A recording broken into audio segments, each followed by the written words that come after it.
All right. What? Look what I brought. From the 2016 BlackCon. There it is. That was a big C. That was, thank you. That's you're putting a lot of pressure on me now, man. Wow. Thank you for that. You've got enough experience. I figured you could handle it. 25 years. It's there's a reason that we hide behind the mic sometimes. I was in Vancouver, and I remember being at where Expo. There was the old Expo site or something. I can't remember where that was. But it was a Canada Place or something like there's whatever it was, and there was a studio there, and I can see it in my head, but I can't quite remember. And I read a bunch of characters, and a lot of people were there, and I was relatively still pretty new in the business up there, and I didn't think too much about it, and I got a call back for the callbacks a few weeks later, I guess it was, and I had to go to Griffith Gibson Ramsey Production, GGRP. That's where the callbacks were. And I remember walking in, it was very quiet. It wasn't like the whole, like all these people like before, but it was like I was the only one there. I went, oh, well, this is kind of interesting. And they brought me in, and at that moment, I had no idea what I was really going to do. I know what I did during the audition, but I really wasn't. I said, geez, do I do that again, or what am I going to, what did we? I wasn't really quite sure. An actress is supposed to make a choice, and I had no choice. That's not a good sign if you're an actor. Make a choice, stick to it. I had nothing. And it wasn't until I got in the room and I saw there's a bunch of people on the other side. I don't even know who they all were. I think Sue Blue was she there? She must have been there. I can't honestly quite remember who was doing the VO cat in the room for that. But I said, let's start with Megatron, and at that moment I thought, literally, it sort of popped into my head that Sean Connery, because we're goofing around with that, and Anthony Hopkins is been always a favorite actor of mine, and a lizard, because he looks like a lizard. I had pictures. But I take your bombs against a sea of trouble. There's the rub. So what the hell happened there? So I went with that, and they all the nodding heads, the meerkats, they kind of And then they said, okay, we want you to read for Optimus Prime. And I went, okay, sure. And I don't even know what I did. I think it might have been similar to what I did with old Optimus here from Animated. But I can't remember what I did for, I remember distinctly what I did for Megatron, but I don't remember what I did for Optimus. And then, a couple weeks after that, hey, congratulations, you're gonna play Megatron. I went, oh, cool. So I didn't really know. It wasn't until, son of a...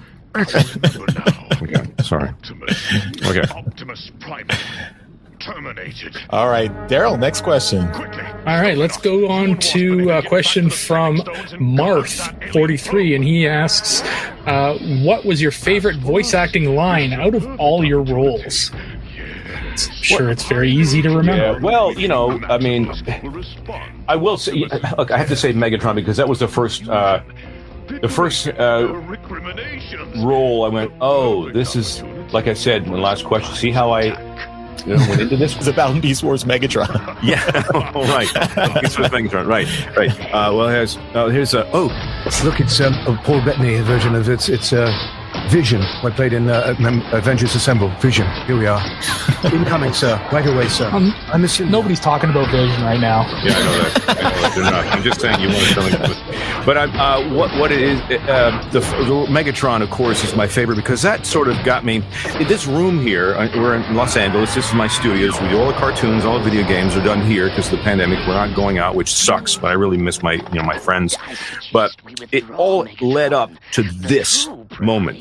This character, reading for this character and going, oh, what am I going to do? I don't know. Anthony Hopkins lives. Yes, excellent. Led up to this. So I have to say, Megatron. I've had saliva and spit comes in because you imagine them, speaking, trying to speak. So that's how it happened. You kind of, the unfortunate thing about that, when I went in 2 hours, I'm like, I left and my face was like I was really sore. So if you do that in the audition, you got to do that in the performance. That's one of the an idea. You look at the character, and you envision. You got to think. Well, you close your eyes and look at what does he look like? How does he speak? Is he big? Is he small?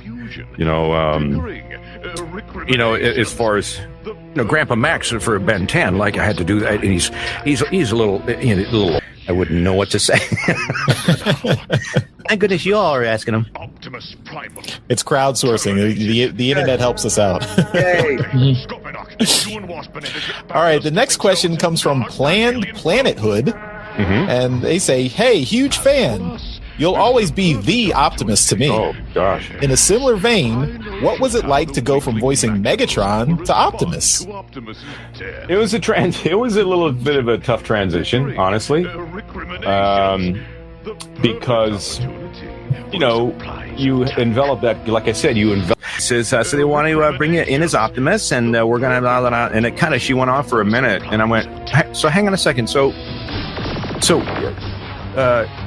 it's not Megatron. She goes, no, Corey Burton's Megatron, so you're going to be the Optimus. And I go, well, how does that going to work? I said, how's that going to work? I don't know, DK. They really like you. I go, okay. So I hung the phone up, and I'm excited, but I'm thinking, oh shit. Now what? And the first few episodes. And Corey does his Megatron, and he's so great, and Corey's a riot, and it took me a few episodes to get comes already drawn, so you have to follow lip flaps. You can't. There's no time to, pontificate and think, and if I do this, this will happen. But if I do that, yes, this might happen, and I might get to take a bubble bath with my little rubber ducky after I defeat Maximal Scum. So there's only so much room to play in anime. You do the best you can within the time frame of those lip flaps, right? My favorite in anime is when there's no lip flaps and it's just he's talking in his head. I go, oh, thank goodness I can just talk. There's no lip flaps. Oh, my job is done here. So Beast Wars and the Machines was fun. I like the Machines, but Beast Wars, I say Beast Wars because the writing for Larry DiTillo and Bob Forward. Yes. Everyone. All right, that was also asked by From That Autistic Guy 1234 and from Comrade Waffle. So. Congrats, guys. You got your question. Nice. Yes. All right. We've got a question here from Axelon Nemesis, and they ask, what has been your favorite experience with voicing all these characters? You essentially created a beloved character and helped push Beast Wars and reinvigorated the entire... This is all of us in there getting ready, and we all have our, remember we used to play this game, put the pencil in your hand and then fire it up and make it stick in the ceiling. Well, that's what we used to do in Pinewood Studios, to the point where it said, can you have the ache to work with? And I just can't break in. I just can't crack it. So I won't name any names, but there are certain people I really want to work with, but there are also things that come through that you get cast in, and you're going, oh my god, this is pretty cool. There's a couple of special announcements coming out, and I hope you're all going to love them, but there's some pretty amazing casts and things I've been involved with recently that we can't talk about, but